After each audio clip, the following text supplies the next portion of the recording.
নমস্কার, নিউজ 18 বাংলায় স্বাগত। আপনাদের সঙ্গে রয়েছি আমি দেবস্মিতা। এই মুহূর্তে সরাসরি নজর রাখবো আমরা পশ্চিম মেদিনীপুরের বালিঝুরি গ্রামের দিকে, কারণ এই গ্রামেই আজ দুপুরে যাচ্ছেন কেন্দ্রীয় স্বরাষ্ট্রমন্ত্রী অমিত শাহ। মধ্যাহ্নভোজ করবেন স্থানীয় কৃষক সনাতন সিং এর বাড়িতে। সরাসরি সেখান থেকে আমাদের প্রতিনিধি পারাদীপ আমাদের সঙ্গে রয়েছে। পারাদীপ, আমরা সকালের ছবিটাও দেখেছি, তুমি সুন্দরভাবে সেখান থেকে প্রতিবেদন তুলে ধরেছো আমাদের জন্য। এই মুহূর্তের আয়োজনের প্রস্তুতিটা কিরকম দেখতে পাচ্ছ?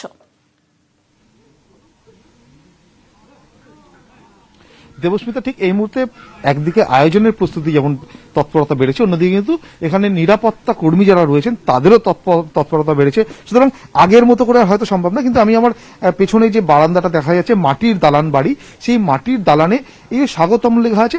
ঠিক এর নিচটাই 6টা আসন পাতা হবে এবং সনাতন সিং এর বাড়িতে 6 জনের খাওয়ার বন্দোবস্ত হচ্ছে। এবং এই 6 জনের মধ্যেই যেমন অমিত শাহ একদিকে থাকবেন, কেন্দ্রীয় স্বরাষ্ট্রমন্ত্রী তিনি যেমন থাকবেন, অন্যদিকে কিন্তু বিজেপি রাজ্য সভাপতি দিলীপ ঘোষ থাকবেন মুকুল রায় থাকবেন, রাহুল সিনহারও থাকার কথা আছে। অর্থাৎ 6 জন এখানে খাবার বন্দোবস্ত হচ্ছে এই বাড়িতে, সনাতন সিং এর বাড়িতে। এবার একবার ঘুরিয়ে এই বাড়িটা তোমার দেখানোর চেষ্টা করি। যে দালান, সেই দালানে যেমন পরপর 6টা আসন পাতা হবে, যে মাটির থালায় বসবেন, মাটির থালার উপরে কলা পাতা পেতে সেখানেই খাওয়ার বন্দোবস্ত হবে। এবং এবার তোমায় দেখানোর চেষ্টা করি যে এই সনাতন সিং এর যে বাড়ি, সেই বাড়িতেই প্রধানমন্ত্রী আবাস যোজনার তহবিলের দ্বারা যে বাড়ির যে ঘর তৈরি হয়েছে, সেই ঘরেই কিন্তু রান্নার বন্দোবস্ত হয়েছে।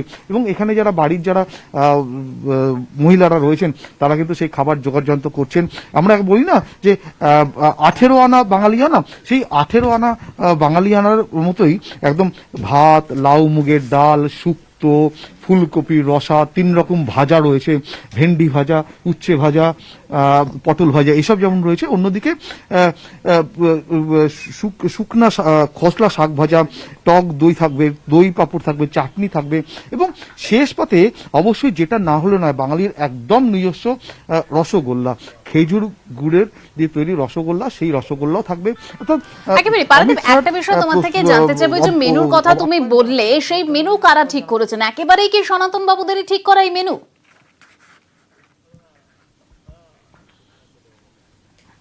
দেখো, সনাতন বাবুদের সঙ্গে কথা হয়েছে, স্থানীয় যারা এখানকার পাড়ার মানুষজন রয়েছেন তাদের কথা হয়েছে, এবং তারা তাদের সঙ্গে যোগ সাজেশে তাদের সঙ্গে কথাবার্তা বলার পরে কিন্তু এই মেনু ঠিক হয়েছে।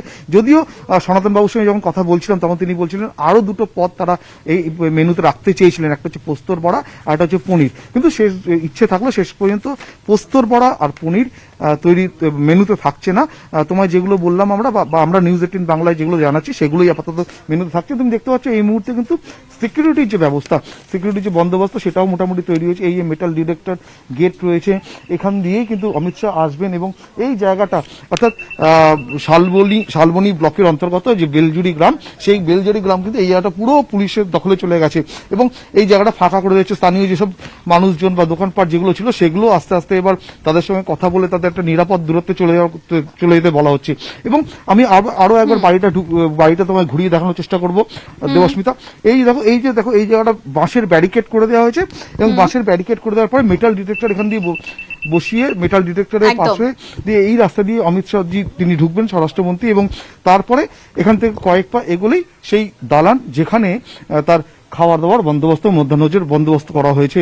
এবং স্থানীয় যারা মানুষজন রয়েছেন তারাও কিন্তু অমিত শাহজি তিনি আসবেন তাদের গ্রামে, এটা জেনেই তারা সকাল থেকে উন্মাদনায় উৎসাহে একদম টকবক করে ফুটছেন। একদম পারাদীপ, তোমার মাধ্যমে আমরা সেই ছবিটা দেখতে পেলাম, অর্থাৎ সেখানে এই মুহূর্তে রান্না বান্না চলছে এবং তার পাশাপাশি নিরাপত্তার দিকটাও যথেষ্ট নজরে রাখা হয়েছে। সনাতন সিংহ, যার বাড়িতে অমিত শাহ আজকে মধ্যাহ্নভোজ সারবেন, তিনি কি বলেছেন একবার শোনাবো আপনাদের।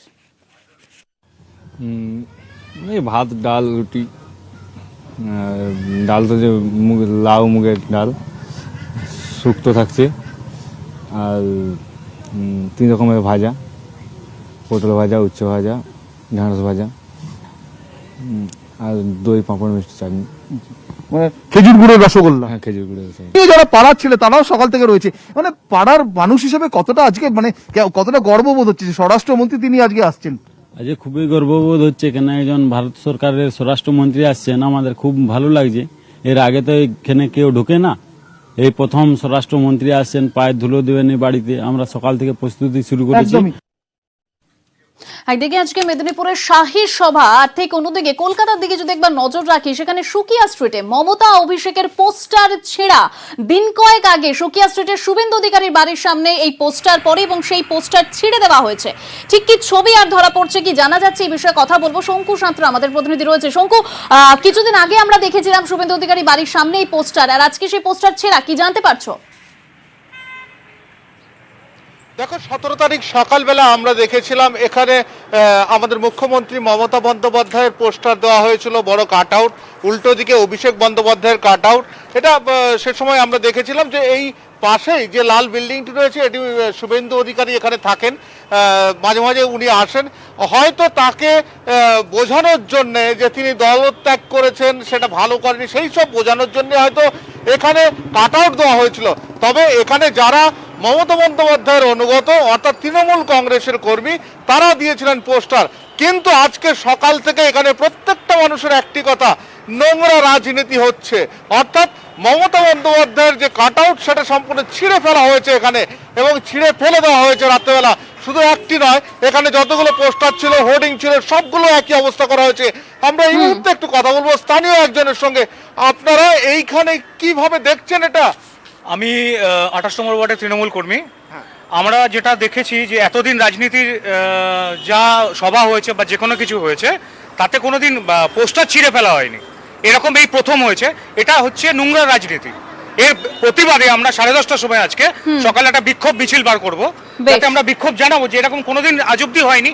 হতেই পারে, আমি পছন্দ করি না, কিন্তু পোস্টার ছিঁড়ে ফেলাটা এটা অযৌক্তিক কারণ। একেবারেই ধন্যবাদ শঙ্কু। শনিবার মেদিনীপুরে